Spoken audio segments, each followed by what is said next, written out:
സുറിയാനി സംഗീതത്തിൻ്റെ ശാസ്ത്രീയമായിരിക്കുന്ന കാര്യങ്ങൾ അടങ്ങിയിരിക്കുന്നതായ പുസ്തകത്തിൻ്റെ പേരാണ് തോബോ ദി ബെത്ഗാസോ. ബെത്ഗാസോ എന്ന് പറഞ്ഞതിൻ്റെ അർത്ഥം ട്രഷറി. സഭാ സംഗീതത്തിൻ്റെ ഭണ്ഡാരം, കലവറയാണ് ഈ പുസ്തകം. ഈ പുസ്തകമാണ് വിദ്യാർത്ഥികളെ പഠിപ്പിക്കാനായിട്ട് നമ്മൾ എടുക്കുന്നത്, തോബോ ദി ബെത്ഗാസോ. ഇതിന് ഗ്രീക്കുകാർ ഇതിന് പറയുന്ന പേരാണ്, ഒരു പാട്ടിന് 8 വിധത്തിൽ പാടുവാൻ കഴിവുള്ള സാധിക്കുന്നതായതുകൊണ്ട് അതിന് അവർ ഒക്ടോ എക്കോസ് എന്ന് പറയും.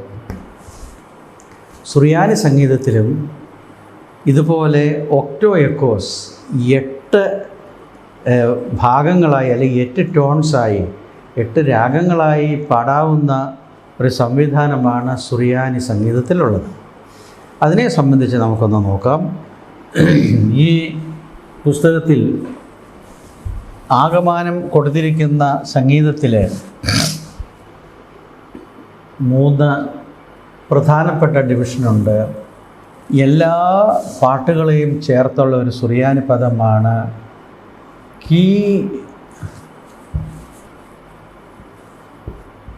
കീനോത്തോ.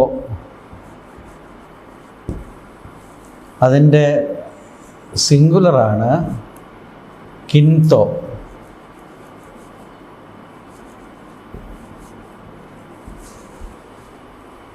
കീനോത്തോ എന്ന് പറഞ്ഞു കഴിഞ്ഞാൽ ഹിംനോളജി, എല്ലാ ഹിംസിൻ്റെയും കൂടെയുള്ള പ്ലൂറലായിട്ട്.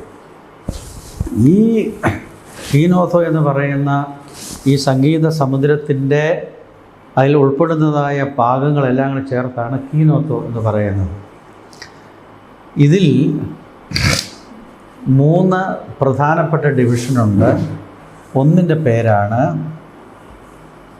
ഗുഷ് മോ നോ യോ. ഗുഷ്മോനോയോ എന്ന് പറഞ്ഞാൽ, ഗുഷ്മോ എന്ന് പറഞ്ഞാൽ ബോഡി. ഒരു ബേസിക് രാഗത്തിന് 8 വൈവിധ്യമാർന്ന നിറങ്ങൾ എന്ന് മലയാളത്തിൽ പറയും. ഇതിന് രാഗങ്ങൾ എന്ന് സാധാരണ പറയാൻ പറ്റുകയില്ല. ഒരു രാഗമാണെങ്കിൽ സാ ടു സാ വരെ പാടുന്നത്, ഇത് അത്രയില്ല. എന്നാൽ ഇത് പുറപ്പെടുവിക്കുന്നതായ ആ ഒരു വലിയ മാജിക്കൽ ടോൺ, അതിന് നിറം, നമ്മളൊരു വസ്തുവിൻ്റെ നിറം എന്ന് പറയുന്ന പോലെ സംഗീതത്തിൻ്റെ നിറമാണ് ഇവിടെ സ്ഫുരിക്കുന്നത്. അതുകൊണ്ട് അങ്ങനെ 8 വിധത്തിൽ പാടാവുന്ന പാട്ടുകൾക്കാണ് ഗുഷ്മോനോയോ എന്ന് പറയുന്നത്. 8 വിധത്തിൽ പാടും. എന്തിനാണ്? ആശ്രമങ്ങളിൽ ആണിത് ഉത്ഭവിച്ചു വന്നത്. ഒരു മിഡിൽ സെഞ്ച്വറീസിലായിരിക്കണം.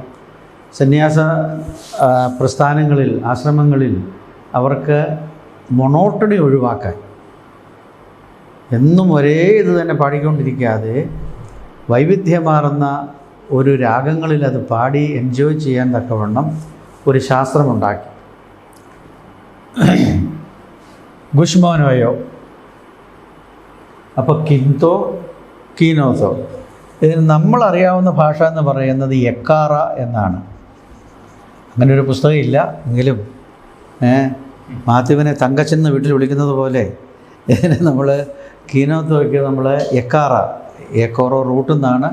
അപ്പോൾ ആ വേരുകൾ കിട്ടുന്നതായ പുസ്തകമായതുകൊണ്ട് തന്നെ എക്കാറ എന്ന് നിറങ്ങൾ പഠിക്കുവാനായിട്ട് 8 നിറങ്ങൾ അല്ലെങ്കിൽ ഒക്ടോ എക്കോസ് പഠിക്കുമ്പോൾ 8 നിറങ്ങളുള്ള പാട്ടുകളുണ്ട്, 8 നിറമില്ലാത്ത പാട്ടുകളുണ്ട്, ഹാഷായ്ക്ക് പാടുന്ന പ്രത്യേക പാട്ടുകളുണ്ട്. അപ്പോൾ 8 നിറങ്ങൾ പാടുന്നതിനാണ് ഗുഷ്മോനോയോ.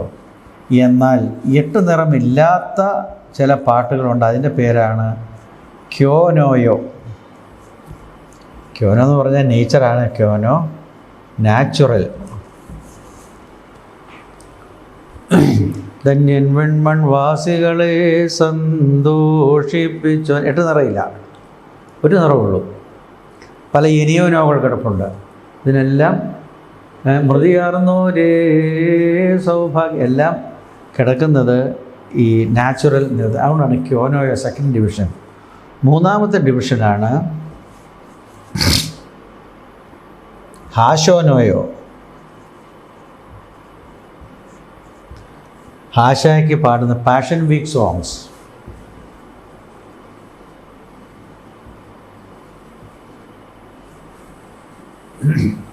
ആശായുടെ പാട്ടുകൾക്ക് പ്രത്യേകതയുണ്ട് അല്ലേ? എത്ര പാടിയാലും നമുക്ക് സന്തോഷമാണ്, സന്താപമല്ല. എന്നാൽ സങ്കടത്തെ സന്തോഷമായി അവതരിപ്പിക്കുന്ന ഒരു രസമാണ് അതിനകത്ത് വരുന്നത്. ആശോനോയോ. നാലാമത്തേതാണ് ഗ്നീസാകൾ. ഗ്നീസ എന്ന് പറഞ്ഞാൽ മിസ്റ്റിക് ഹിംസ്. മിസ്റ്റിക് ഹിംസ് എന്ന് പറഞ്ഞാൽ സന്യാസ ജീവിതത്തിൻ്റെ അഗാധതയിലേക്ക് താഴെ ആത്മീകമായ അനുഭൂതി വളർത്തുന്ന ആധ്യാത്മ പ്രേമം എന്ന് കേട്ടിട്ടുണ്ടോ? അതുതന്നെയാണ് ഈ ഗ്നീസാകളിൽ വരുന്നത്. ഉത്തമഗീതം എന്നൊക്കെ പറയുന്നത് ആധ്യാത്മ പ്രേമത്തിൻ്റെ ഭാഗമാണ് ഗ്നീസാകൾ. മറ്റൊന്നാണ് 5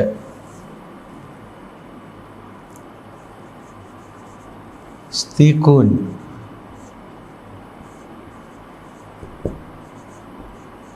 സ്റ്റിക്ക് ഹീറോ എന്നിവർ പറയും അതിന്. പിന്നെ മറ്റൊന്ന് 6-ാമത്തേത് തക്ഷഫ്തോ.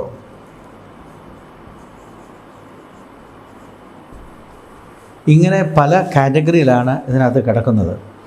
ഇതിൽ 8 നിറങ്ങൾ ഉപയോഗിക്കുന്ന ഈ ഗുഷ്മോനോ എന്ന് പറയുന്നത് പ്രധാനമായിട്ടും നമസ്കാരങ്ങളിൽ, ഡെയിലി ഓഫീസസ്, ഡെയിലി പ്രാർത്ഥനകളിലേക്കുള്ള പ്രാർത്ഥനകളാണ്. അല്ലാത്തത് മിക്കവാറും ക്യോനോയിലൊന്നും ആശായ്ക്ക് പാട്ടുന്നതുകൊണ്ട്. ഗ്നീസാകൾ എന്ന് പറയുന്നത് സന്യാസികൾക്ക് പ്രത്യേകമായിരുന്നു പാടി ആധ്യാത്മികമായി പാടാനുള്ള പ്രാർത്ഥനയാണെന്ന് നിർബന്ധമില്ല. അവർക്ക് പേഴ്സണലായിട്ടൊന്ന് പാടുവാൻ, എൻജോയ് ചെയ്യാനുള്ളതാണ്. ഇതെല്ലാം സ്തീക്കൂൻ എന്ന് പറയുന്നത്, തക്ഷപ്തോ എന്ന് പറയുന്ന അപേക്ഷകളാണ്. അതൊക്കെ സ്പെഷ്യലാണ്.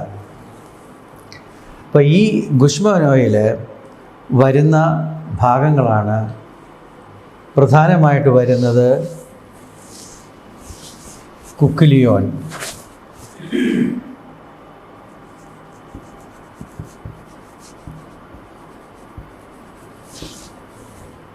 കുക്കിലിയോൻ എന്ന് പറയുന്നത് തന്നെ വാക്കിൻ്റെ അർത്ഥം തന്നെ സർക്കിൾ എന്നാണ്.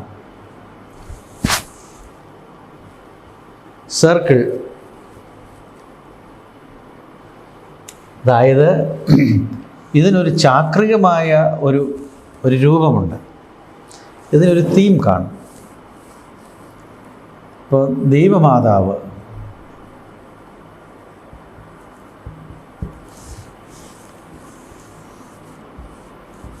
പരിശുദ്ധന്മാർ,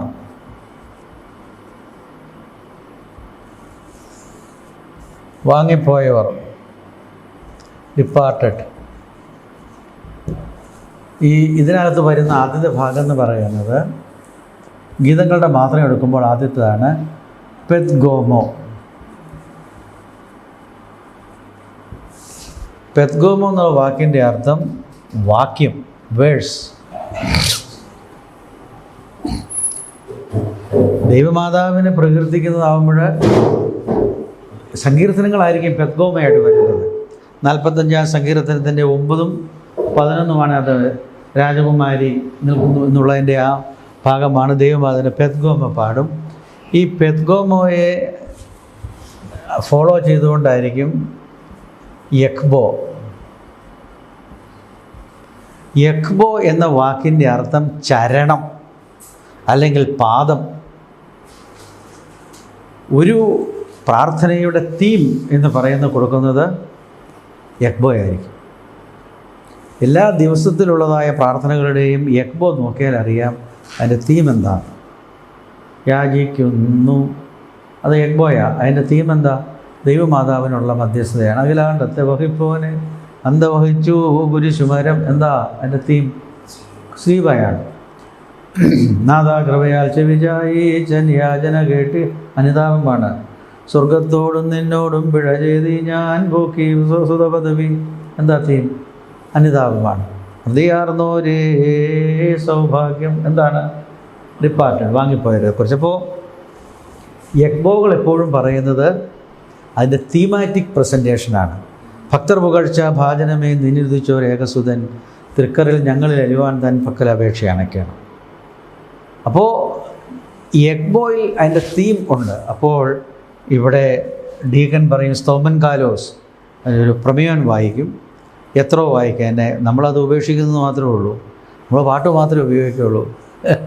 ചിലർ ഈ ഭക്ഷണം കഴിക്കുമ്പോൾ അതിൻ്റെ പ്രധാനപ്പെട്ട ചാറൊക്കെ കളഞ്ഞിട്ട് ഇതിൻ്റെ കഷ്ണം മാത്രം എടുത്ത് കഴിക്കുന്നത് പോലെ നമ്മൾ ഇതിനകത്തുള്ള പ്രധാനപ്പെട്ട കാര്യങ്ങളൊക്കെ കഴിഞ്ഞിട്ട് പാട്ട് മാത്രമേ ഉള്ളൂ. ആകട്ടെ, എഗ്ബോ കഴിഞ്ഞാൽ വരുന്നതാണ് കോലോ. കോലോകളെക്കുറിച്ച് വിശദമായിട്ട് പിന്നീട് പറയാം. കോലോ എന്ന വാക്കിന് സുറിയാനിയിൽ ശബ്ദം എന്നാണെങ്കിലും കോലോകൾ എന്ന് പറയുന്നത് ഒരു പദ്യ സമാഹാരമാണ്.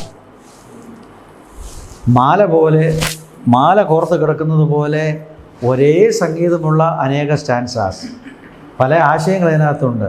ദൈവമാതാവുണ്ട്, പരിശുദ്ധന്മാരുണ്ട്, അനുതാപമുണ്ട്, വിശ്വാസികളായ മരിച്ചുപോലെയൊക്കെയുണ്ട്. ഇങ്ങനെയുള്ളതായ ആശയങ്ങൾ ചേർത്ത് പാടുന്നതായ അതാണ് കോലോകൾ. ദീർഘസമയം ആശ്രമങ്ങളിൽ നിന്ന് പാടാനുള്ള പദ്യഭാഗമാണ് കോലോകൾ. അത് കഴിയുമ്പോൾ ഒരു എത്രോ ധൂപപ്രാർത്ഥനയോട് കൂടിയ ഒരു പ്രാർത്ഥന. അതിനെ തുടർന്നാണ് ബോവുസോ, അപേക്ഷ.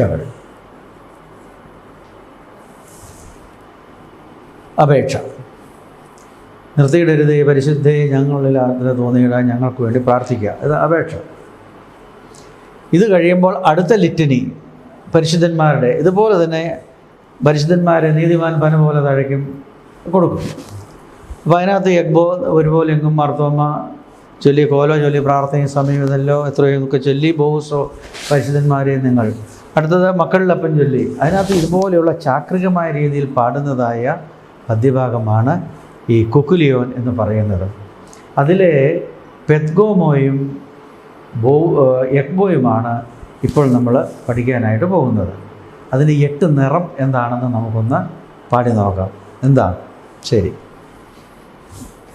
ഇനി നമുക്ക് കാണാനുള്ളത് സുറിയാനി പിതാക്കന്മാരെക്കുറിച്ചും സുറിയാനി സംഗീതത്തിലെ പല കാറ്റഗറി, എഗ്ബോ, കോലോ, എനിയോനോ, അതുപോലെ മാനീസാകൾ, മാബ്രത്തോകൾ, ഇങ്ങനെ കൊടുക്കുന്ന കുറേ ടൈറ്റിൽസ് ഉണ്ട്. ഇതെന്താണെന്നുള്ളത് പിന്നീട് പറഞ്ഞു തരാം.